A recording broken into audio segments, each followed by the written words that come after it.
สำหรับบอเนียวของไผ่ที่ล็อกอินแล้วมันบอกว่าให้รีเซ็ตรหัสแบบนี้เนาะมันเกิดจากบั๊กของบอเนียวเนาะเนื่องจากว่ามันต้องการให้ทุกคนยืนยันรหัสใหม่เนาะมันก็เลยจำเป็นให้ทุกคนนั่นอะรีเซ็ตรหัสเนาะรีเซ็ตรหัสก็คือเวลาเราไปล็อกอินปุ๊บแทนที่ที่ล็อกอินได้แบบนี้เนาะแต่บังเอิญว่ามันล็อกอินบ่ได้มันบอกว่าอย่างไร forgot password เนาะก็คือให้เฮาไปรีเซ็ตรหัสใหม่เนาะทั้งที่รหัสเฮานี่เฮาจำได้อยู่แต่ว่าเวลาล็อกอินมันล็อกอินบ่ได้โชว์แบบนี้เนาะถ้าผู้ใดที่เป็นแบบนี้ให้กดตามมันเลยเนาะให้กดลิงก์เนาะกดลิงก์นี้มันก็จะให้เฮาป้อนอีเมลเนาะ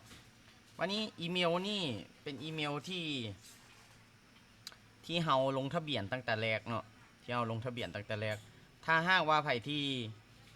ใส่อีเมลแล้วมันเป็นแบบนี้เนาะหมายความว่าเฮาลืมอีเมลเนาะบ่แม่นอีเมลตัวนี้แน่นอนเนาะถ้าเป็นแบบนี้เฮาก็จะอาจจะเปลี่ยนเนาะเปลี่ยนไปให้มันตรงเนาะเปลี่ยนไปให้มันตรงถ้าใส่เข้าไปแล้วยัง not found แบบนี้ก็แสดงว่าบ่ได้เนาะ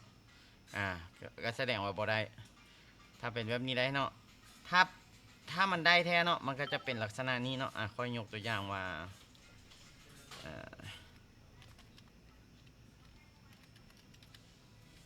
โอเคเดี๋ยวค่อยจะทำการ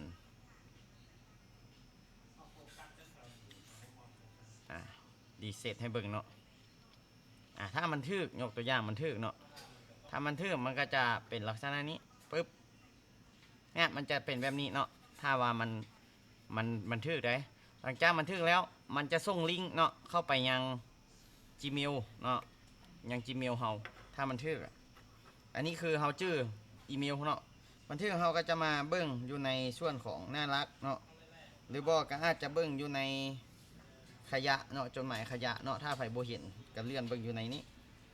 อีเมลทั้งหมดเนาะมันก็จะขึ้นมาสังเกตดีๆเนาะบอเนียวขึ้นมาเนาะนี่มันก็จะให้เรากดรีเซ็ตนี้เนาะเห็นปะ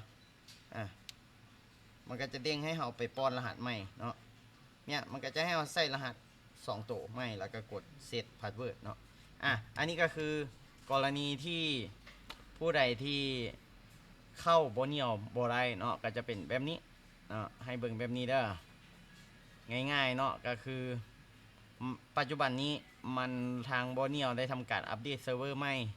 แล้วมันบังคับให้เราเข้ารหัสใหม่เนาะสร้างรหัสใหม่ต้องได้ไปรีเซ็ตก่อนถ้าไปรีเซ็ตบ่ได้เนาะก็คือต้องได้ทิมเนาะต้องได้ลงทะเบียนใหม่เนาะอันนี้ก็คือสำหรับยูเซอร์เก่าที่ล็อกอินแล้วมันบอกว่ารหัสบ่ถูกต้องเนาะกดเบิ่งตามนี้